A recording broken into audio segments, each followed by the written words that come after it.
Hey guys, what's going on? We're back. I'm Shane. Zakk. James. And we're back here with another episode of Rick and Morty, Season 2, Episode 3. Guys, you remember what happened last time? I do. We had Crumbopulous Michael, who is probably my favorite character in this show, and they kill him off in the same episode. Yes. He gets in there and he goes into the facility to kill Fart. Yeah. Who was voiced by Jermaine Clement. Fart. I like this name. He goes, oh, here I go killing again. Yep. He sounds like a normal white collar guy. Yeah. And he dies. Mm-hmm. Morty goes to save Fart. Mm-hmm. And all Rick wants to do is spend an afternoon at Blips and Chits. Yep. And remember that video game where you had to live a life? Yeah. Which one was that? I can't remember the name. It's a simulation. Was that in that? Or was that the one? It was in that one. Okay. Because that is where they first get to Blips and Chits. Okay. And he sets them down at the game. Mm-hmm. And Morty does it, and he's a carpet salesman. Yes. He goes through his whole life, and he falls off the fucking ladder at the carpet shop and dies. Like, my wife after he beats cancer and everything else. And Rick goes, well, you really wasted... your midlife or something like that with that bird watching phase. And so didn't Beth do it too?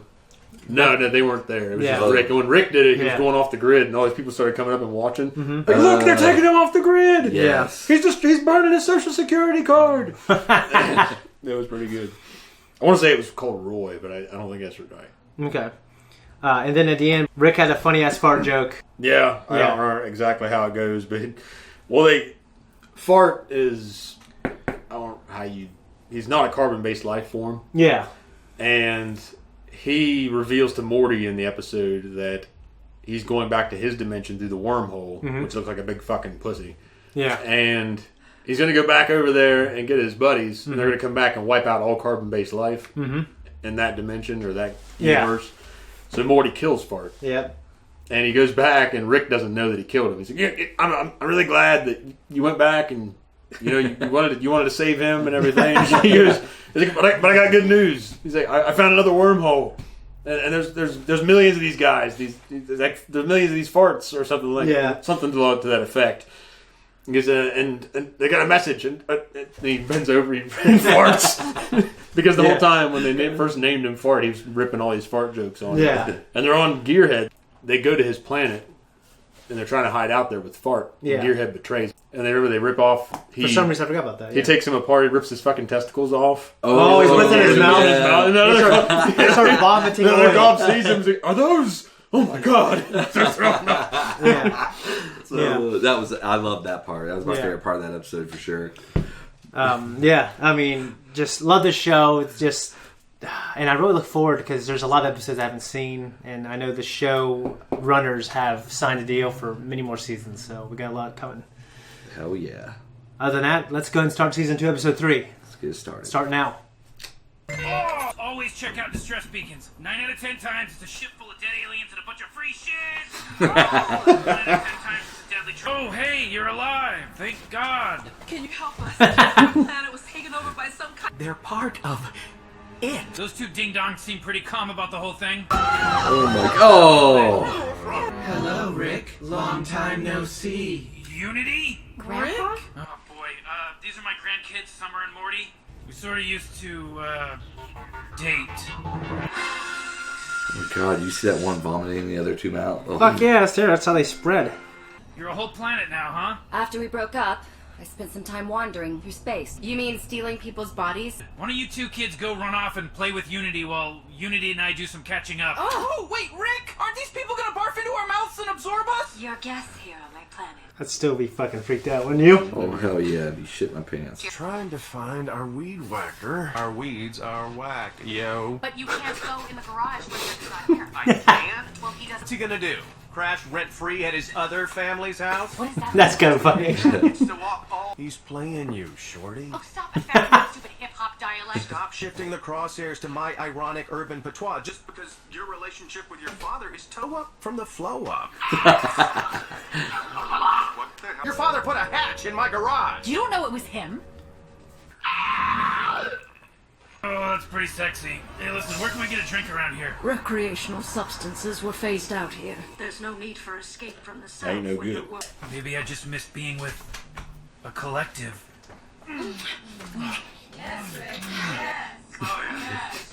Not like this. I want the entire field of your largest stadium covered end to end with naked redheads, and I want the stands packed with every man that remotely resembles my father. Naked redheads, huh? What's your problem? They made burgers! Morty, open your eyes. They're a planet of puppets. Well, it seems like everybody here's cool with it. Except for all those redheads. They seem like they're in a hurry to be somewhere else. No, we don't want you. Take us back to Rick. Not a good time. Yeah, probably not a good time right now.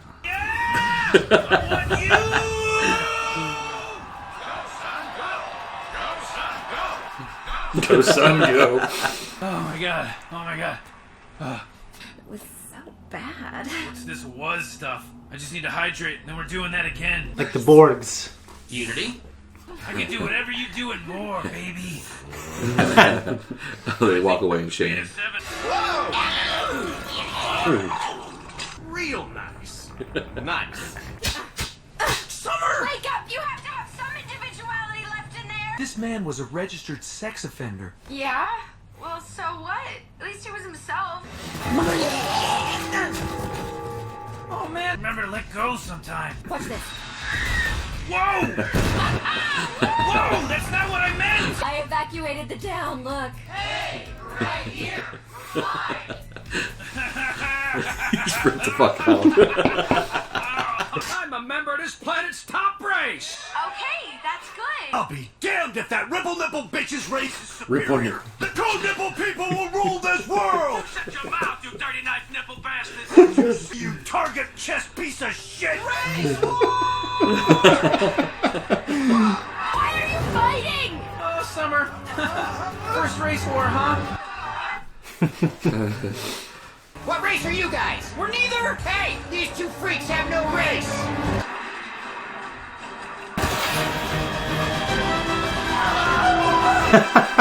If I wanted to be sober, I wouldn't have gotten drunk. I love that this is how far you will go for him. I'll listen to you relish the idea that my genius father is a bad person. Fucking big old testicles on his chin. I'm going to eat it! He's protecting it! Shut up! What the hell is your you. problem? Grandpa, we need to go home now. Fine, jeez. See ya. Go, Rick. We're not leaving without you. Oh my god, you guys, I get it. You're really up to no good around here. Are you a concerned grandchild or just a buzzkill? We'll tell you how you can know for sure. What if you came with us as a favor to us? What? Bye. But Rick, Summer's just a... Can you assimilate a giraffe? You're the worst! No, you're the There will father, never be and enough you forced support me to watch to it happen satisfy you. Because you'd rather...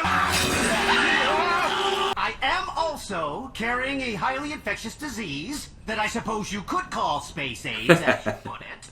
And Rick, but you know the reason why I ripped my chains out of the wall? The two of you are the worst. You both hate yourselves like, what the So, good luck with your shitty marriage. Drop the mic. Is there a slow setting? Now make them all make fun of the blonde one. Now make them all do it on the table. Alright, I'm bored. Back in a flash. You got any more? I realize now that I'm attracted to you for the same reason I can't be with you. Yours. And nobody else's. Unity. I don't know where those coal miners were before they were assimilated. You might want to get checked. No more alien prisoners. Okay. Okay? I'll be in the garage. Let me see your hand. Show me what Shit, what's he up to?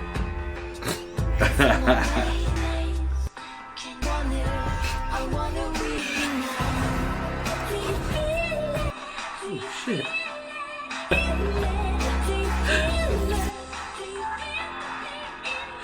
Oh my gosh. Unity doesn't want to talk to you. I know you're game, Beta 7. I've met a billion of you. You little on-deck, in-the-wing shoulder to cry on. This isn't gonna shake out like you think, pal. A month from now, I'm gonna be making out with all of you in a bunch of red wigs. Rick, you said we were going to a movie. Yar, Morty. All right, Beta shit 7. You just got saved by the bell, bitch. Okay, guys, we're back. That was our reaction. Now we're going to discuss it. Break the episode down. What'd you guys think? Interesting episode. It was really good. Yeah. You liked it? There's a lot of good moments. Just opening up with the distress signal. It's a bunch of free shit. Yeah. It's 1 out of 10 times. It's a death trap or something like that. But I'm willing to roll those dice. Yeah. Yeah, I thought it was a good episode. It was my favorite. Not a ton of laugh out loud moments for me, but it was a good episode. It was good, solid. Yeah, for me there wasn't a lot of laugh out moments either, but I really liked the episode because I like what we get to see a little more of Rick's character. True. Did you catch the aliens reference in the beginning when they're on that distress call shit? With the face huggers, the xenomorphs. Yeah, so there's a lot of cool little references in this, and like I said, there's a lot of things for me that I wrote down to talk about. So for me, one thing that's cool about Rick and Morty is not just the laugh out loud stuff, because there's a lot of them. Just being able to have a cool conversation. Absolutely. I tell you what, the unity is my worst nightmare. Like Rick, he's screwing this unity peoples, right? But he can never get away. Like no matter where he goes on this planet, yeah, but no one's gonna be jealous of each other. No one's gonna be jealous of each other. But to me, it's just not like you're banging all these girls and they're all cool with it, and you're thinking, well, one day they won't be cool. They're all one person. This episode does reveal through that Rick is pansexual. Yeah.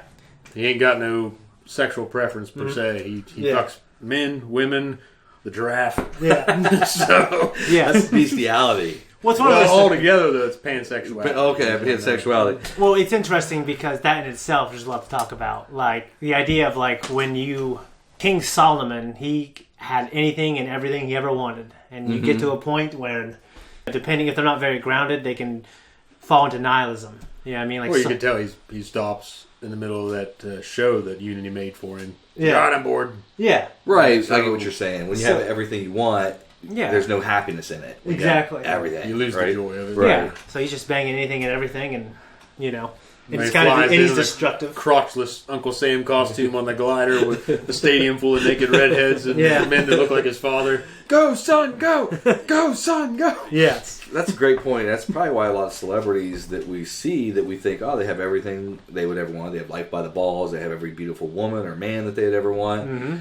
That they end up very depressed and unhappy. Yeah, that can happen when you're not very grounded, and if you don't have. I also think too, life loses its conquest. It does. You're not. Yeah. There's no struggle to achieve anymore. Yeah, you have nothing to put your effort into. You ain't got.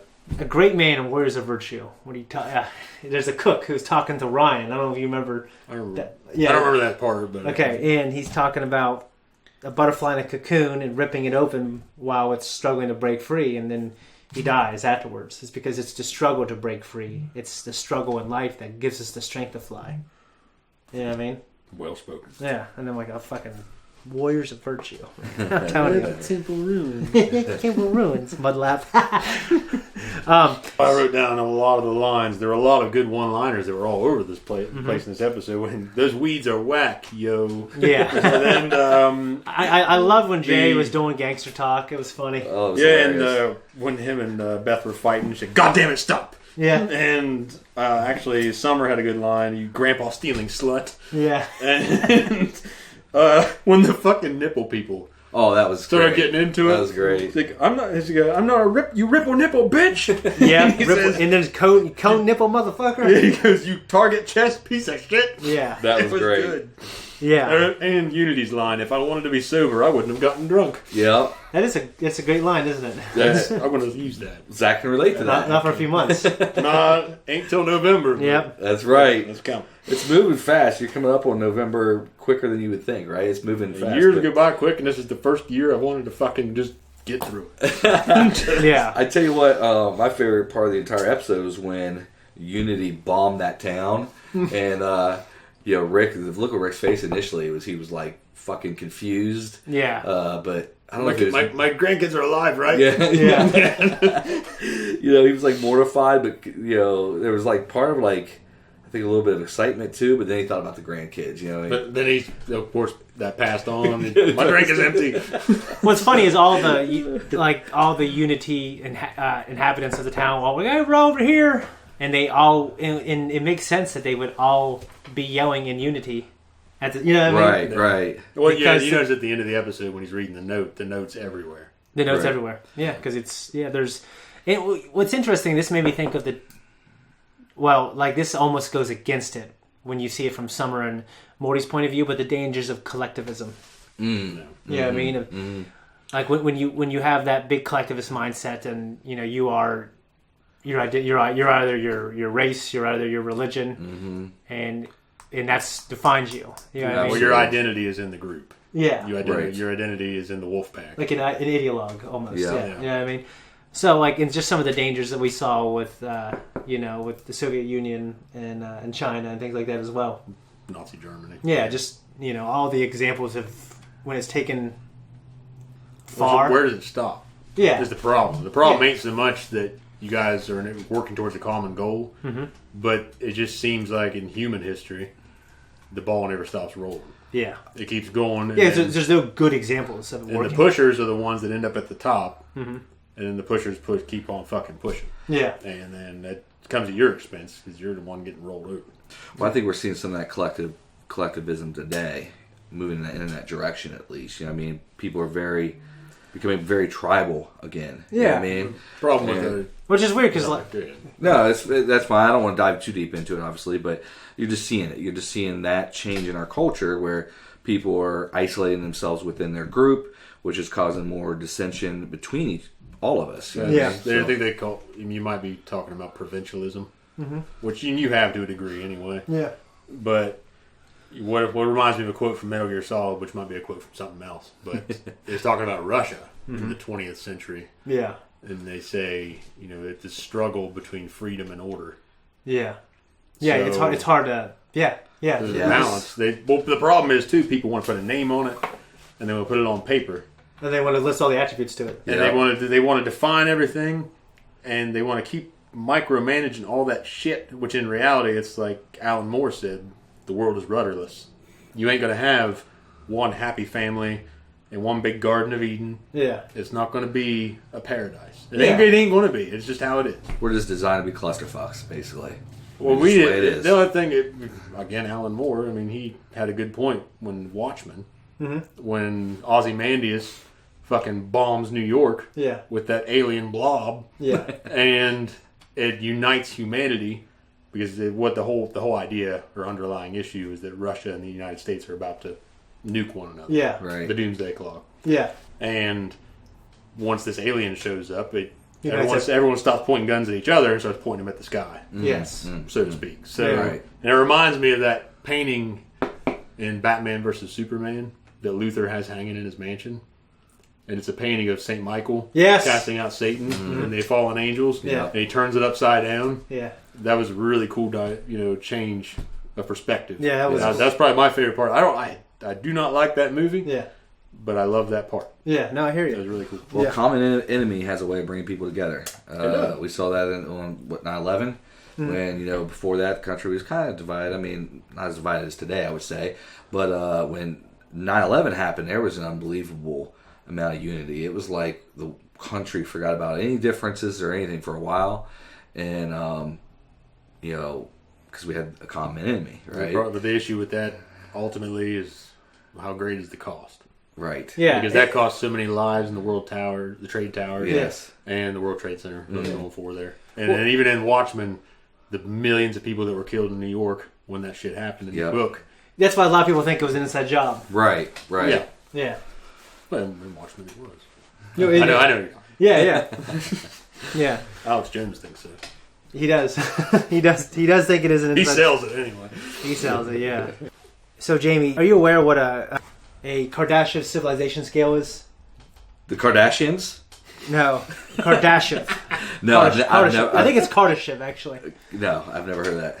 Well, it's Carl Sagan talk. I'm not sure. Okay, so basically what it is we look at civilizations, and depending on how advanced you are, you're assigned a numerical value. Okay. The type 1, type 2, type 3. Yeah. So type 1 civilization It's when we have harnessed all the fuels all the energy on our planet, we're able to harness it and store it. Right. Which we cannot do yet. Correct. So we would be a couple hundred years away, theoretically, from Type 1. Correct. A Type 2 civilization is when you look at a powerful thing in your solar system, which, would be, for us, would be the sun. Right. Okay? So we harness the power of the sun. And we do know how to use solar power now. Right. The idea is other civilizations would figure out how to use solar power, and eventually that would evolve to the point where we're able to use the energy of the sun, harness it, store it, and things like that. Type 3 civilization is when you have basically control of your galaxy. I believe it's a galaxy. I think it's a galaxy, yeah, and all the stars and stuff in the galaxy, and you can have interplanetary space travel. That comes a little easier. So we are not a Type 1 yet, but Unity was talking about, we are not yet a Type 1, but when I become a Type 1, I want to do this. Which said that I do remember once he becomes a Type 1 to be welcomed into the Federation. Yeah. And then assuming there's a galactic assimilate federation. And the rest of the Federation, and the galaxies and the universe. Yeah. There was a scholar somewhere in the Middle East who did say, and he was a guy, he was in charge of, I think he was a scholar, and he was in charge of maybe military defense. He's retired. He said that the U.S. and Russia were in talks with a galactic civilization. I have heard that before. Yes, I heard that before. Did you ever hear about that? I never heard about that shit. And he basically said, I was going to say 5 years ago, people thought I'd be crazy. I'm thinking, I think that's crazy now. Yeah. Well, hey, dude. But he said he'd be kicked out by his peers, denied tenure. Well, in this world, in the world we live in, the reality is 4 or 5 years ain't nothing to think something's crazy because we're still fighting over fucking slavery. Yeah. And we already fought over slavery. Yeah. 100 and some odd years ago. Yeah. Well, I'll say this. There was that video that came out of, I think it was a military jet or something, that caught the UFO on camera. Did you see that? Yeah. Video? Yeah, I saw it. And the government came out and said, basically, we don't know what the hell it was, what it is. Yeah, and Bob Lazar, who was the civilian who worked at a base, he claimed to work at a base called S4 in Nevada. Right. He basically says that he was in charge of reverse engineering alien spacecraft. Right. And he described the way they moved, and those things moved like that. Exactly. And all these things that he kind of talked about are starting to kind of come out, and nothing he's ever talked about has been disproven. Right. That's why whenever there's an end of a presidency, I always get excited and hope that they're going to reveal. Here it is, bitch! Yeah, here it is, motherfuckers. Well, if anybody would have done something like that, it would have been Trump. But yeah. I was hoping because just because he's a fucking wild card. He's a wild card, he's a rogue, but but he didn't. You know what I mean? So it's just like, damn, Obama didn't, Bush didn't. It's like, dude, when is one of these motherfuckers going to release something like either when proving George Bush Sr. was in charge of the CIA, right? One of the presidents who was there, who was fucking peanut farmer Carter, Carter, yeah. Okay, so I've been watching so many documentaries on this. So when George Bush Sr., when he was in office, I can't remember who the president at the time, basically, and he was the head of the CIA. Okay, not presidential office. George Bush Sr., he was the head of the CIA before he was a president. I know that, yeah. Okay? I do know that. And he was approached by the president at the time asking about classified information on UFOs. And he said, well, that's on a need-to-know basis. And the curiosity of the president is not need-to-know. And that's a pretty substantial statement to me. Yeah. What's interesting is Obama was asked on a talk show straight up. He said, well, when I became president, that was one of the first things I was interested in. He said, well, what was it? He said, I can't talk about it. Yeah. And he wasn't really laughing. Who was it? He was on either Kimmel or... Was it Kimmel? Fallon. It wasn't Fallon. Was it Fallon? Who was the guy? He's a political satire. He has the ice cream. Oh, it was... the ice cream. Stephen Colbert. Yeah. It was Stephen Colbert. And he said, okay, I'll take that as a yes. And Obama was like, you can take it however you want. UFOs? Any UFOs? Did you ask about that? Certainly asked about it. And? Can't tell you. Sorry. Okay. All right, I'll take that as a yes. Because if there were none, you'd say there was none, right? You just played your hand. I thought you were a poker player. You just 100% showed your river card. Feel free to think that. I do. I didn't say anything. He's like, okay, I'm just going to assume there is. And he wasn't making, and Obama wasn't really trying to make a joke out of it. No, I saw that, and it was Stone cold delivery. Yeah, I mean, I wouldn't say stone cold, but it was like... What would be interesting is if there serious. weren't any, you would say, well, there's not. You'd at least lie about it.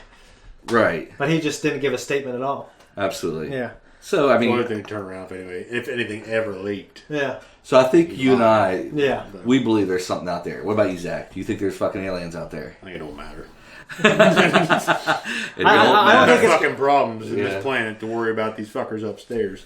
No, you're definitely right. I believe there is, but I don't think it's going to matter in our lifetime. What's interesting, if Bob Lazar's correct and we have alien spacecraft and what we can use that technology for to help our planet. If you're the kind of person that can make it his business to know, and can make a living doing it, like Bob Lazar, and can get in there and reverse engineer spacecraft, it makes a difference. Then it's important. But it ain't important to a guy like me. Well, the idea of not using... Well, the idea of, like, what if we would figure out how this thing uses gravity propulsion, and it has an anti-gravity reactor to propel it in three-dimensional space. What's important to me is that I can keep my tax money that I am earning at work so I can afford my fucking gas bill. So that's what's important. But what if there's no gas bill because there's no gas, because we don't use fossil fuels anymore because we're using...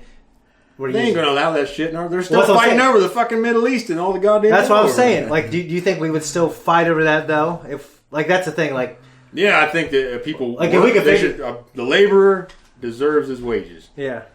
That's what I think. No, I believe so, too. Right. I believe if there's a coal miner, there's a guy, using fossil fuels, then he should be paid. But I also think it's responsible for us to find alternative methods of, cleaner sources if we can. Right. Yeah, I don't want to kill this planet. Right. So the idea is, obviously. So the government is trying to figure out how to reverse engineer these things, so we can say, China, Russia, Middle East, fuck you. Now we're going to use this alien technology. We're self-reliant. We're self-reliant. We're this or that.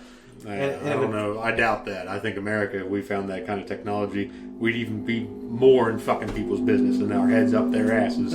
You're probably right. Police the goddamn well, the number one thing we'd use it for is the military.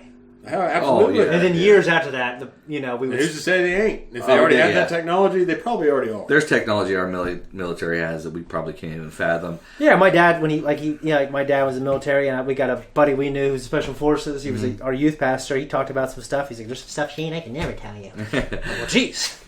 My dad talked about Vietnam. They controlled the weather and stuff. I'm thinking, that's not true. And I found out it was true. Big ass bombs. I will say this. I disagree, though, to a certain extent about doesn't matter, because... and that it won't happen in our lifetime. I mean, shit has happened. I predict it won't happen in our lifetime. Shit in our lifetime has happened, like this damn fucking pandemic. Now, I know all the experts have been saying for years that there was going to be a pandemic. I mean, they've been talking about it. Yeah. But mainstream people like us probably didn't ever imagine something like this would happen. So, dude, it wouldn't surprise me next week if fucking aliens came down and just fucking took over. You know what I mean? So, them taking over and us learning piece by piece how to play catch up. Yeah. There's two different scenarios. Yeah. I mean, if they came down here and started fucking shit up, that'd be very bad. That would have been... That's one of my worst fears. Actually. Well, there's Oat Studios, Neil Blomkamp. Yep. He did this short, it was almost a trailer called Raqqa. Okay. About an alien invasion on Earth. And there are these fucking lizard-looking things that just decimate Earth. And they're using people to breed new embryos, and they got them in these big fucking torture tower things. That's fucking terrible. The Eiffel Tower is coated in these dead bodies. Have you played Resistance: Fall of Man? I ain't know. It's a Sony exclusive by Insomniac, and I think they always wanted it to be their kind of Halo, their flagship kind of. And even though I think it's just as good. It's like an alternative World War I, World War II. Oh, okay. I've seen it. Where aliens came down, so the United States were basically kind of united against it. The world kind of shifts its focus. We start fighting these guys. Yeah. It's fucking good. It's got a good story. Well, I would think that even if that shit did happen in real life, these United States, Russia, China would still be stabbing each other in the back in little ways. I hope the entire time. I hope you're wrong, but you might not be. I ain't fucking wrong. I think old wounds won't heal overnight. Yeah. They would all be trying to be the buddy of the fucking alien race that came down. Not even that. Like, if, say, Russia captured some of these invaders' technology and had a successful breakthrough right, and developed a military technology to fight them, Right. The U.S. might say, "Hey, we're sharing it. We'll help you out," and then they have some fucking spy in there. Yeah. Oh yeah. Because Russia wouldn't give us the good shit. They give us enough good shit to help fight, but they keep the really good shit. Yeah. Right. And we would do the same thing to them. Oh yeah. Those are the games they play. You're probably right. Yeah. You know what's a pretty damn good movie? It didn't do that well. It would have been better if Will Smith was in it. He made. I think he was on the first Suicide Squad, which I didn't see it. Ended up not being what he thought it was going to be. But the second Independence Day movie, I thought it was pretty damn good. I don't know if I've seen that. I saw Is the Jeff first one. Goldblum in it? He's in it. Thank God. Well, yeah, they got that much out of it. They got a bunch. They got the old president guy too. He's got a fucking beard and shit. It's pretty good. What the hell is that guy's Yeah, name? you got to take. I mean, it's. I don't remember his name. Randy Quaid died in the first one, so He's not. He flew up into the fucking. Yeah. What's that one alien movie? I think it was Mel Gibson that was in it with the fucking creepy ass aliens walking through. Was it Mel Gibson? Signs. Oh my god, dude! Signs is one of my favorite movies. That motherfucker where the alien, when the first time you see the alien go, Vinos! You telling the kids, dude, Vinos! But I do think that the best delivery of that kind of counterattack or that weakness of aliens would be Mars attacks. Which I've never seen. Just throw water on them. That was a little lame. Yeah. Okay. I remember get the human that, element of the story was good. Right. But they don't like water. You fucking land on a planet that's 75% or more. It's water. Well, the idea is like. So yeah. Well, what I would say to that is like a lot of species. I mean, we explore hostile environments all the time to gain information and knowledge, and maybe they're here to terraform. You know what I mean? Well, they didn't have any giant machines like fucking Zod did. Terraforming this fucking planet. A world engine? Yeah, Zod was doing that shit right. He only had 3 people when he's out here whooping ass. Well, they had advanced technology. So I get that, but, when we eventually, hopefully, maybe explore other planets, it's going to be hostile. We take off our fucking spacesuit, we're going to die. Yeah. So, for them, it wasn't that hostile, except for the water. Yeah, I mean? Except for this giant blue spot. Well, I know, but planet you're going to land. We should avoid all these places. They should have landed out in the fucking desert. Well, they landed all over the place. I know. Come on. That's a good point, though. I mean, Shane is right about that. I mean, you go to fucking Mars and you're exposed and you're dead. Yeah, I mean, I see like the aliens and Mars attacks. Yeah, who would know that fucking bluegrass music's going to blow your head up? I never saw that actually because it scared me. Okay, well that's what happens. That's how they fucking beat them. They find out that bluegrass music makes their heads explode. I remember that. It's been so long. Yeah. So, the thing to me that's interesting is the aliens who had faster than light travel to get here. Most likely, they're probably pretty smart, unless faster than light travel was something that was basically their equivalent to their fossil fuels. You mentioned that before. Yeah, I mean, right. The technology got there before they had advanced. Yeah, most likely they're smarter than us. So why didn't they know that fucking? Why didn't they develop a defense method against throwing water on them? Right. Yeah. Right. So maybe they thought they were going to come here, overwhelm us quickly. They didn't try. Before we figured that shit. Yeah, they're sneaking around like Indians playing fucking counting coup. Just running around. Yeah, that's gotta go. No, counting coup. That was an Indian. That was a Native American thing. Oh, it was? Yeah, they would run up. They'd do it with bear. They would do it with settlers in the West, where there would be a European, a white encampment. Oh, and they'd run up and attack a guy, and then run back to where the other ones were to prove that they're manhood. Yeah. So that's what these fucking aliens are doing. They're just sneaking around. I thought you said it was your cowboy hat, like these damn Indians. No, it's something they did. It's really cool. It's the counting coup thing's cool because they fucking do it with bear. They do it with people. They're just proving they had a set of balls on them. That's what they're doing. So, hey, that's actually pretty. I bet you ain't got a hair on your ass to go up there and touch that guy's hat. Go up there and touch that white man now. And they go do it. That's actually pretty cool. Yeah, we actually just talked about that. I forgot. You think about the level of stress that would be on settlers. Oh, dude. You feel that? What the fuck was that? I think it'd be better if they went hey, go up there and scalp that white man. They got to that later. Yeah, they got to that later. Did you guys catch Cthulhu in the tank? Cthulhu in the tank. When Rick's basement, when that what's his name, Blim Blam, gets loose and gets out of there, and they're down in the basement. Blim Blam. When you look at those tanks in the back, there's this thing that looks like Cthulhu. In the I back saw that little alien little thing. squiggly tentacle-looking thing. I actually didn't see it. I did see that. Well, you see Cthulhu in the, or what I'm assuming is supposed to be a reference to Cthulhu in the intro. Yeah. All the time. Right. Yeah. But those are the kind of aliens that I would imagine would be out there.